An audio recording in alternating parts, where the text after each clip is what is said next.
Israel's military has struck 12 Syrian and Iranian targets in Syria in what it described as large-scale attacks following an exchange of fire earlier in the day.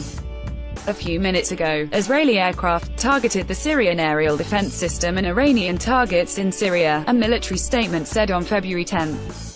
12 targets, including 3 aerial defense batteries and 4 Iranian targets that are part of Iran's military establishment in Syria, were attacked. The statement added that, during the attack, anti-aircraft missiles were fired towards Israel, triggering alarms that were heard. In northern Israel, Syrian state news agency SANA said Syrian air defenses were responding to a new Israeli aggression, and a military source said the defenses had thwarted attacks on military positions in the south of the country. The Israeli enemy has resumed aggression on some military positions in the southern region, and our air defenses have responded to them and thwarted the aggression, a Syrian military source said in a statement. Earlier on February 10, an Israeli fighter jet crashed after coming under fire from Syrian air defenses during attacks against Iranian targets inside Syria, an Israeli military spokesman said.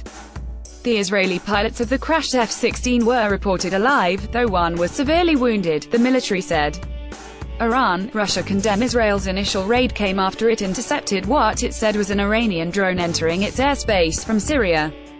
Iran's foreign ministry rejected as ridiculous reports that Israel had intercepted an Iranian drone launched from Syria, state TV reported. Reports of downing an Iranian drone flying over Israel and also Iran's involvement in attacking an Israeli jet are so ridiculous. Iran only provides military advice to Syria, Iranian TV quoted Foreign Ministry spokesman Bahram Qasemi as saying.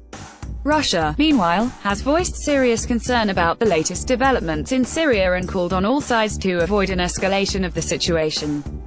We urge all sides to exercise restraint and to avoid any actions that could lead to an even greater complication of the situation, the Russian Foreign Ministry said in a statement on February 10.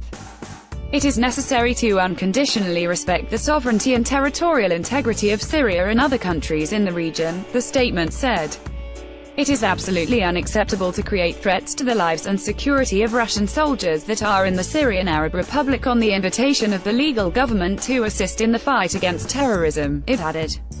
Russia, along with Iran, has given military and diplomatic support for Syrian President Bashar al-Assad and has opposed any moves that could potentially weaken his position. The Britain-based Syrian Observatory for Human Rights said Israel had been targeting areas in the countryside southwest of the capital, Damascus, and in the eastern countryside of Homs province for several hours since dawn. A series of raids hit positions belonging to the Syrian government and its allies in central Syria around an airbase and in the Homs desert, the observatory said. Another set of raids targeted an area southwest of Damascus. The confrontation was the most serious between foes Israel and Iran since the start of the civil war in Syria almost 7 years ago. With reporting by Reuters and AFP.